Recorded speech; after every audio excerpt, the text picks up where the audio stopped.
Welcome to Invisible Me, a podcast centred around invisible health issues and the feeling of not being seen and heard. Yet here I am, standing right in front of you. Does this sound familiar? Well, come join the conversation. Share your experiences. Let's break down those norms and attitudes for the better. This is a safe space to chat with me, Pat. Good evening. Welcome, Ian McCann. Ian's in the house. It's lovely to see you face to face. We've bumped into each other, maybe a year ago at an event in Leeds, and I thought, this man's on the same page as me. This is nice. So, Ian McCann from Legal Studio Solicitors in Leeds. Welcome. Well, thank you very much. Thank you. That's a very lovely introduction, and thank you very much for having me. I think, in the interests of the way my neurodivergent, I'm in the office. So I am currently even in Legal Studio for the benefit of this of the tape and the video. But yeah, thank you very much for inviting me along. Thank you for having me. And yes, it's a wonderful and interesting world, and it's nice to meet some more neurodivergent minds in it. Yes, I will add, and I'll say it because I fly the same flag. Everybody said, everybody's ADHD, everybody's neurodivergent, it's the buzzword, it's trendy, it's popping up everywhere. And I'm going, I'm 50-something, so it's been around for 50 years. Yeah, it's always been there. Now it's visible. It's being discussed. I think the fundamental reality is that these different types of brains have been available for from inception. Absolutely. It's the fact that people are now aware of, seeking diagnosis of, and looking to put in place changes and modifications to allow them to be, that's something to be celebrated rather than derided. I have kind of said this before, but the thing with everyone's a little bit autistic. Well, no, respectfully, they're not. No. Stevie Wonder is not a bit blind.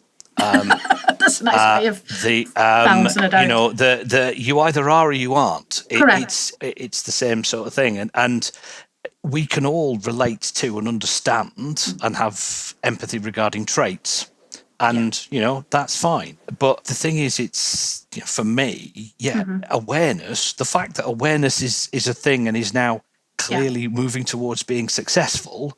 That's fantastic. I think where the hard yards are, particularly based on exactly those kind of comments, like you say, is it's about acceptance, and that is very different. Yes, yeah, and tolerance, and actually taking the time, and I feel it's a matter of respect to find out. Yeah. What makes that individual work better? How can we help you in the workplace? What can we do? What do you need? Because the end result is a happy worker, good work production, end of story.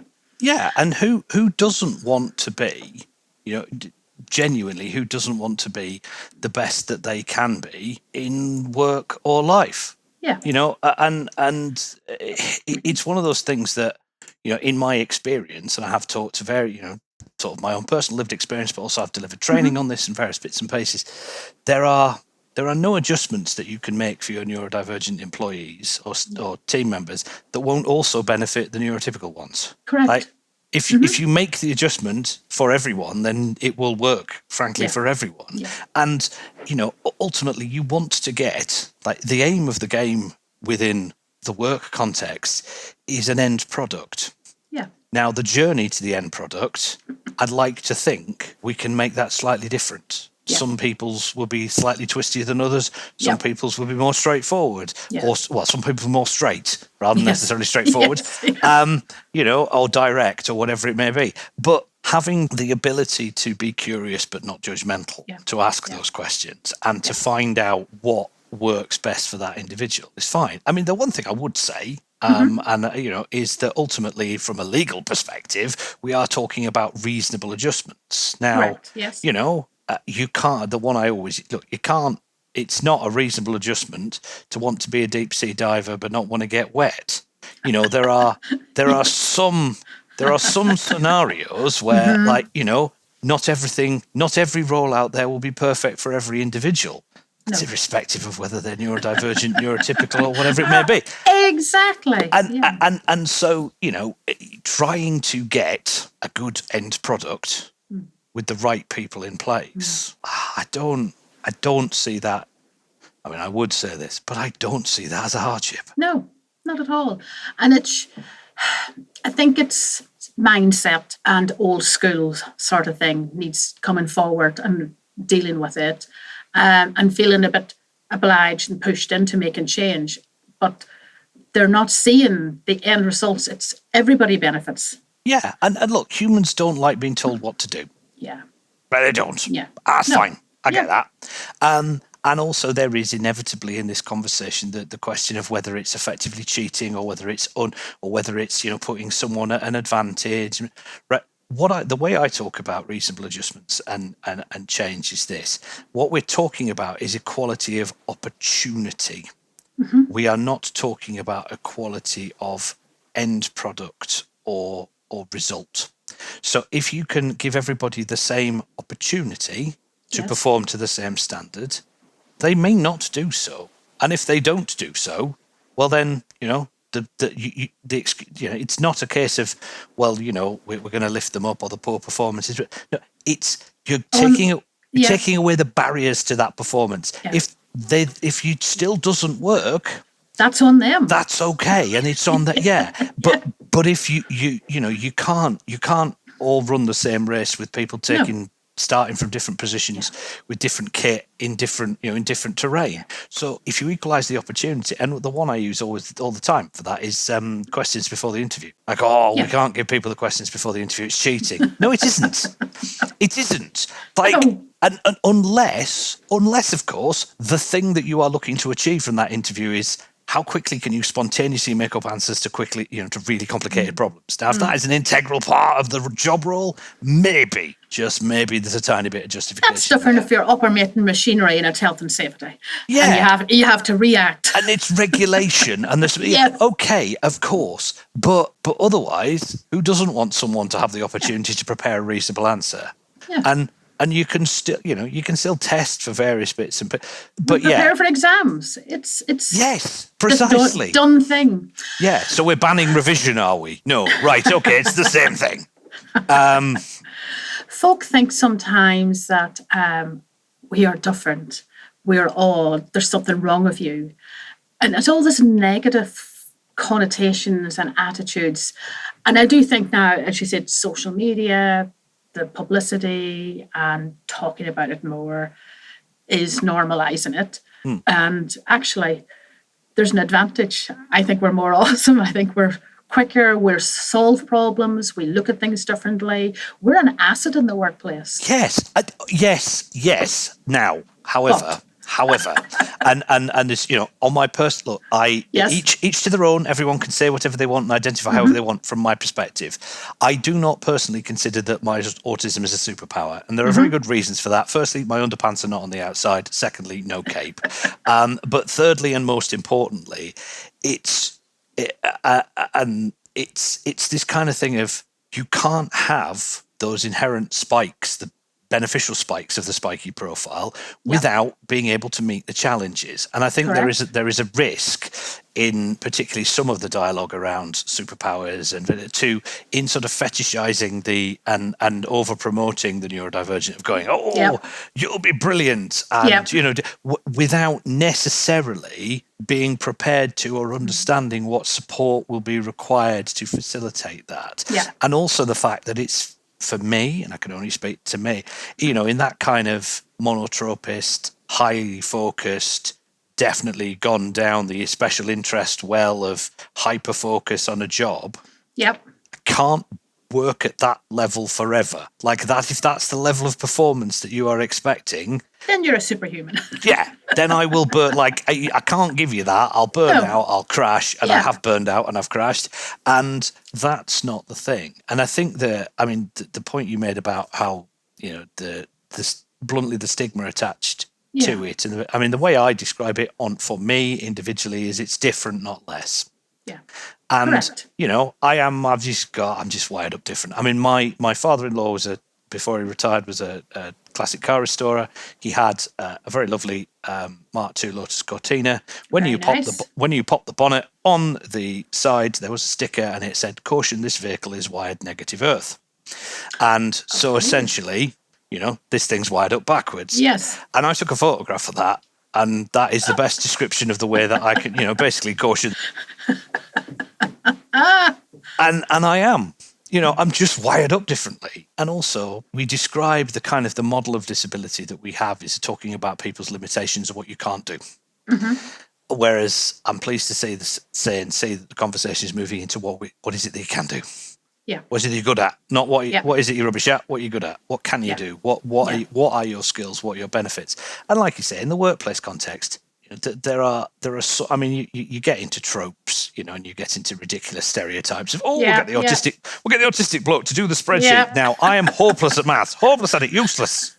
I hate Excel. I hate it. With not a bit passion. Exactly. My son is very interested in steam trains. I'm okay. I have a passable knowledge because I have to. But it's all of those kind of classic tropes and stereotypes. Yeah. No. And the kind of the one again that comes up, and I was like, when I told someone like, I'm autistic, they went, great, can we go to the casino? Can you count cards? And I'm like, oh my Lord, that's Rain Man. Yes. That's not me. Yeah. Now, interestingly, my personal interest, one of my areas of deep special interest is aeroplane accidents, like Rain Man, talking about how Qantas had a perfect safety record and various. Yes. I could do that bit. So there was a little bit of irony there. But it is that thing of, again, it's the media depictions and the reality of getting actual neurodivergent, real humans out into the world and showing what we're like and what we're not like. Yeah.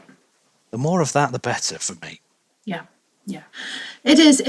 There is a shift. It is a shift that's good. And going back to what I said earlier, it's not new. We always existed. Everybody's different. Everybody is. Personalities are different. Goodness, families, your culture, your background, your upbringing, your perception of the world makes you the individual you are. Yeah. And then you might be dyslexic as well. You might have ADHD. So what? It's always been there. Absolutely. I mean, look, neurodivergent kids do not just spring up out of the ground, right? As a matter of genetics, right? That's not how it works. And, I look at my own dad and, he's very much his own man. Now, for him, his view, if you said, well, he'd be like, don't be ridiculous. It's not. Yep. But A, there's a generational thing. B, frankly, the from his perspective, the diagnosis would make absolutely no difference because it's been all right for him. But the reality is that the quirkiness, individuality, difference, whatever you want to call it, that melting pot of all the different things that make you you. I love that. I always love that expression, a melting pot. Because it is. You are a sum of the parts, but, all of the different parts don't have to be from the same set, and they don't necessarily all have to fit together perfectly. No. And so that is, neurodivergent kids don't just appear. I mean, I remember when my son has an autism diagnosis, my daughter is autistic with ADHD, and I remember going to a follow-up appointment for my son, and the pediatric consultant said, so just so you know, we're happy to offer, if you'd like, the blood tests to see where this might have come from. And was not expecting my wife and I to burst out laughing and going, well, she's autistic, I'm autistic. Frankly, it's no surprise. We know exactly where it's come from. And being genuinely surprised and shocked that this would be in any way sort of whispered taboo, and we can do this if you want, but we don't have to. We're like, no, it's us. We know it's us. So it's lovely that the kids at earlier ages, it is being caught earlier, recognised, spotted, and continue. I never knew it existed. I was diagnosed dyslexic at 29, accidentally by another dyslexic, a lecturer in university, just said it, because she is. And she spotted my traits like her. Yeah. But it did change my life going forward. I behaved differently. I acted differently because I was able to justify why I did what I did. Yes. Now, I never actually thought I was different or did anything wrong. There's nothing wrong, actually. I didn't. But now in hindsight, I'm going, oh, that's why I can't do languages, no matter how hard I try. This is why I can't line dance and do sequence patterns, because I just can't, no matter what I do. And there's a reason for it all. But and there's a rationale, and like yes. So I am a late diagnosed autistic adult as well.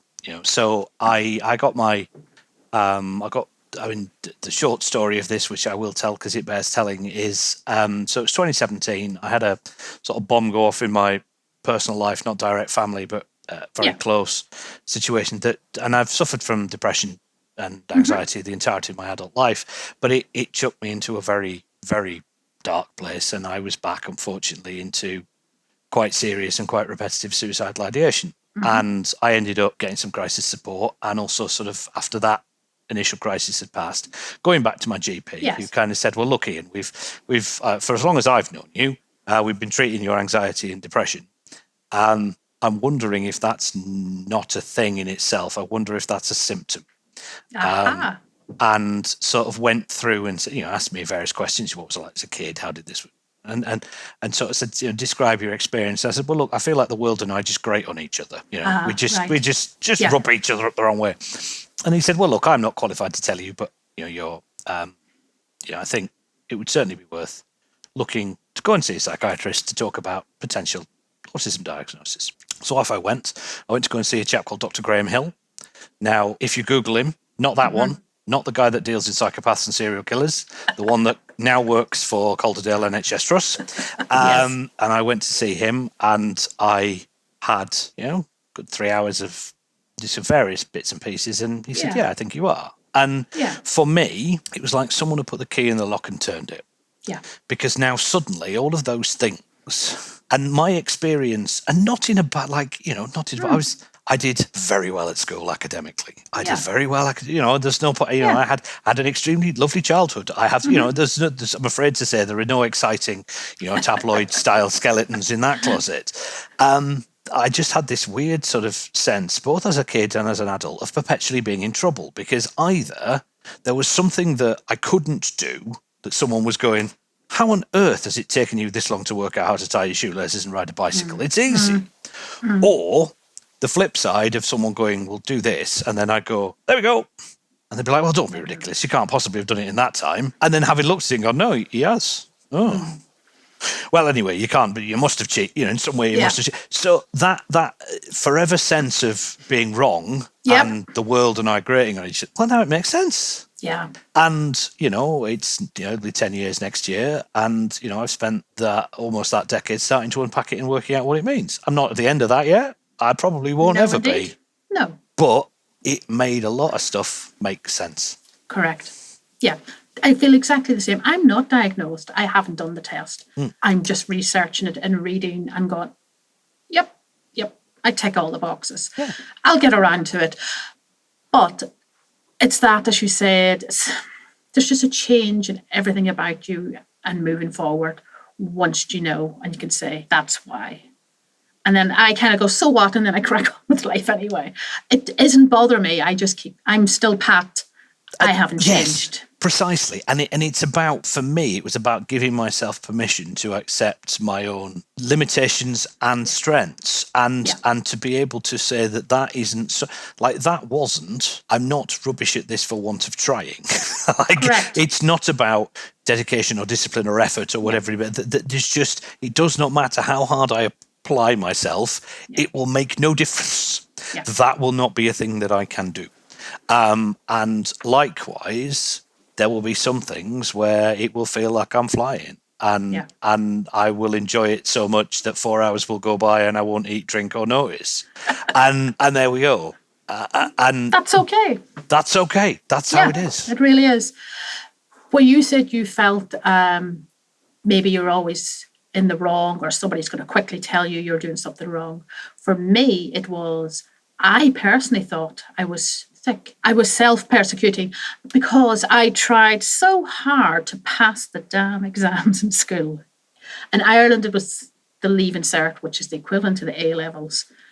I slogged, I worked, I knew it. If you give me an oral test, I'd have flew by. Yeah. But sitting down, I just barely scraped by. Internally, it bothered me because I really felt I was the same as everybody else, and why am I failing? So life was hard, But when I got older, I just cracked on. I excelled. But it is that thing of that failure, basically increases exponentially, and that sense failure is the sense of failure and the sense of otherness. And I use my son as an example, right? So my son is currently he's doing his SATs at the moment, and they'll be whatever they are. Yeah. That's I'm spectacularly unbothered by that. However, in lockdown, one of the things he did is he didn't particularly want to focus on some of his schoolwork, but him and his sister, we had a little playhouse Wendy house in the garden, and they discovered that the door was sticking. So the pair of them took the door off, diagnosed the problem as too much door, laid it on a bench, planed the bottom off, and rehung it. I love it. And I'm like, right, there we go. Right. So that that is, you cannot set an exam to work that out. Correct. But there are a set of skills, and there's a set of problem solving, and it's all of that. It's different things for different people, different applications. There is one size shouldn't fit all, nor should we try to make it. Correct. And and if you look at kind of that story, I perpetually hear that story about people, feeling thick, feeling like a failure, feeling or being told it, and being told it, yes, not given the chance to see the bit will shine in you, exactly, but always putting you under a cloud by telling you, why are you slow? Why are you not getting it? Seriously, you've been told this 20 times. Why are you not getting this? Yeah, essentially, up to and including the sentence, what's wrong with you? Yeah. And it's, I'm not suggesting for a minute that life should only consist of praise, right? Because the reality of life is that you are going to find people you disagree with, stuff you can't do, and situations that you stuff up in. Yeah. Right? That's the experience of life. Correct. Yeah. But we have, if not an obligation, at least a hope to look at and go, why? What is it that's driving this? And you can be better and good at different things, which is again one of those things of going, academia is not for everyone. No. That's cool. So the dial's shifting. It is getting better. And this is why I'm a big champion and advocate for apprenticeships. Yeah. Because other kids will excel in apprenticeships, learn the skills, and be much happier in life than sitting in school trying to fit the academic requirements. So, it shouldn't be the same for everybody. Molds are for jellies, right? Yes. That's it. That's it. Yes. Right? Sandcastles maybe at a push, but they're not for human beings. Correct. And they never have been. And if you look back through history, the people have always been different and unique and good at certain things and not good at others, and so why on earth would it be any different now? Yeah. With more awareness, more understanding, more ability to make these changes, why wouldn't you? I agree. And I'm glad it's coming that way.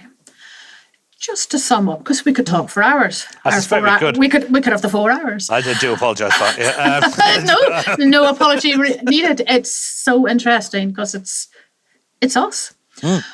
In your job, I'm looking here because I had to write it down. You're Chief Engagement Officer. You're diversity in the workplace. So Legal Studios, I feel, is a beacon in the North. You really are. You're putting a stamp on there and thank you. Set an example to have a bit of a ripple effect through your area of work and for customers, your clients.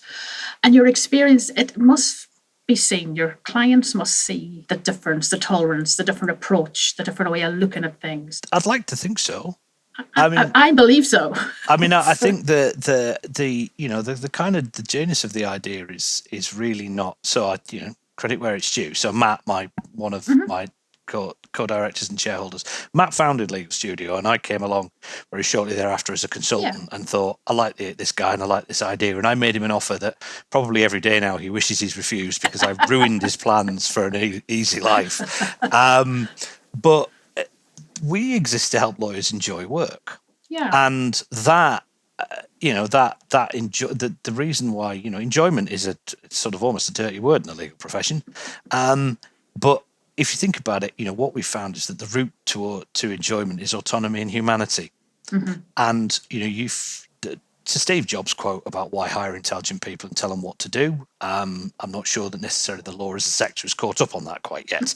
But it is that thing of, I would never be sufficiently arrogant to say that I knew how to have my colleagues service their clients. But what I do know is that the support they need, the regulation, the back office, the spine of the firm is not something that they would necessarily want to do.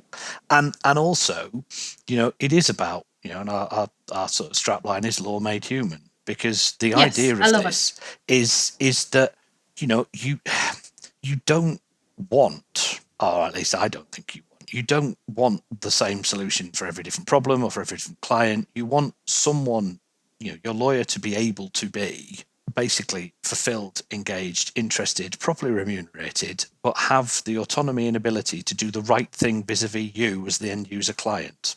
Yep. And, Completely. you can't, if you strip away the politics, the targets and the egos from the legal sector, which are, we have a manifesto, no targets, no politics, no egos is in it. Will not be necessarily, won't be surprised to hear.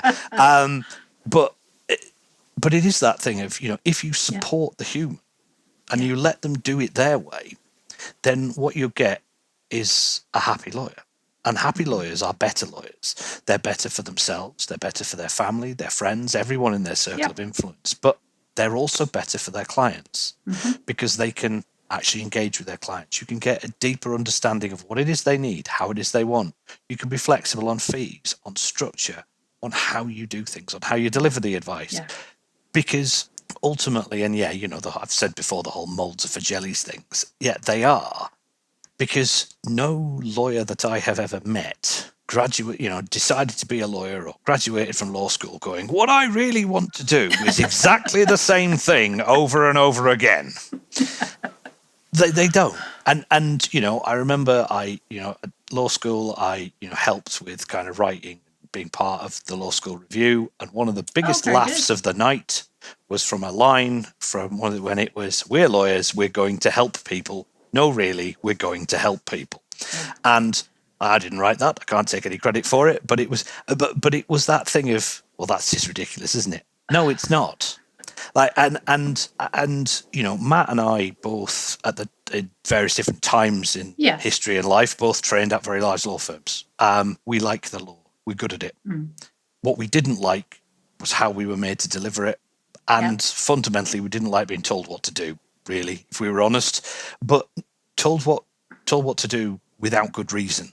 If the law and the regulation and the compliance piece, that needs doing. That's just a thing. There's no workaround. There's no workaround for that. There ain't no way around other than through. But it's the way that you're delivering it to get through. Yeah, and it's making the difference. Yeah, and it's that idea of having. And again, I've said this before. Look, I'm a big motorsport and car fan. Colin Chapman's, Lotus Formula One team. So when they arrived in Formula One, Enzo Ferrari rather unpleasantly dismissed all of these English teams as garagistas. So basically, people that assembled the cars in their garage, and he really disliked it when they started to win. And they started to win because basically they didn't have all of the extra trappings because they didn't need them. And Lotus's motto is simplify then add lightness. And the point is here, your clients don't want a 7-story glass atrium and the latest Aston Martin in the car park, right? And if they do want it, they sure as anything don't want to pay for it. Yeah. And so you don't need it. You don't need to put all of that onto the system, to preload the system for the team to work in. Yeah. What you need is to be able to access the market, do good work for good people with your clients, and have the support with it. And also to have someone actually checking, how are you doing? I don't mean what's your billing like? How are you? How are the kids? How's the family? How's life? Yeah. And sincerity and genuineness coming through with it. It's actually real. Mean it. Yeah. And actually not mean lip it. service. It's not just humouring people. Because they'll know that. It comes from the heart. Yeah, but because, look, everybody can say, how are you? And, the British expectation of an answer is fine. And then that's the extent of the interaction, and we're done now, right? Which is why I always say to people, I ask twice. And, because, how are you? Fine. No, how are you? Right?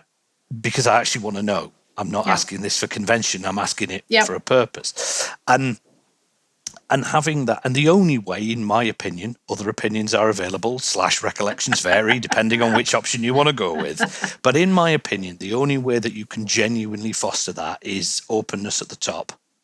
Yeah. Now, I am a comically open book, some may say too open, about me, the realities of my life, the fact that, I have suffered with mental health challenges, I have experienced suicidal ideation.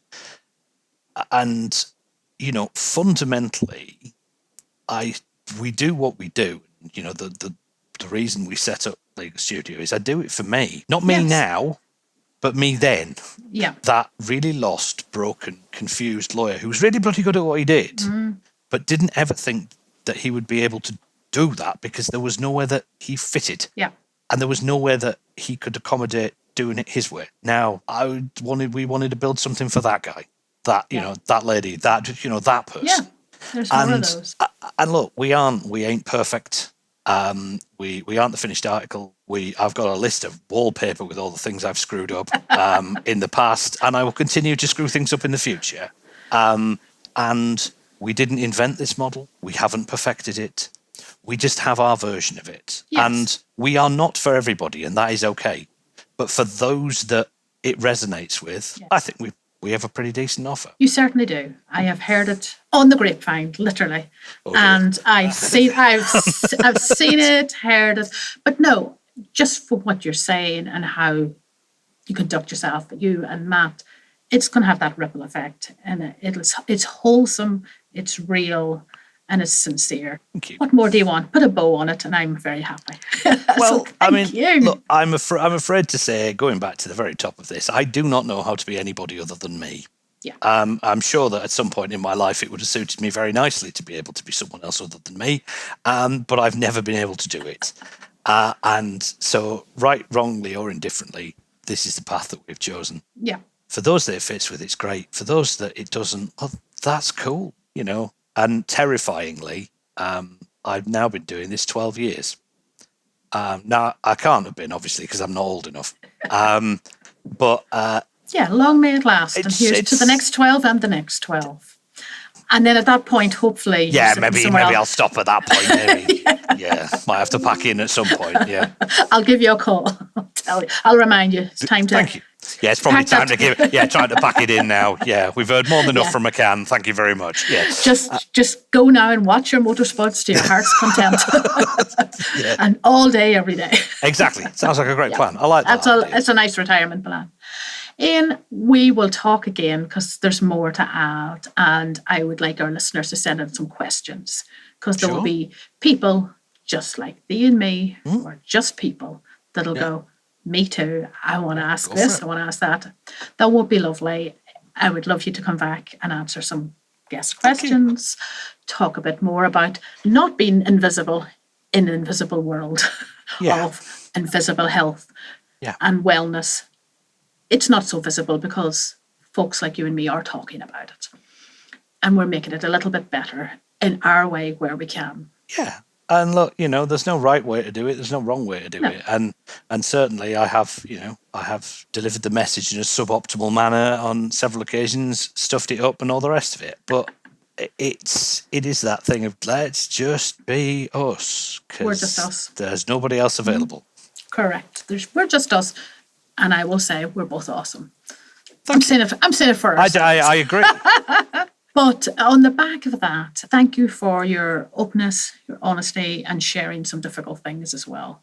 I appreciate it. We will talk again. Thank you. Well, and thank you very much for having me. It's been lovely. Oh, it's been a pleasure. Okay. Thanks, Pat. Thanks, Ian.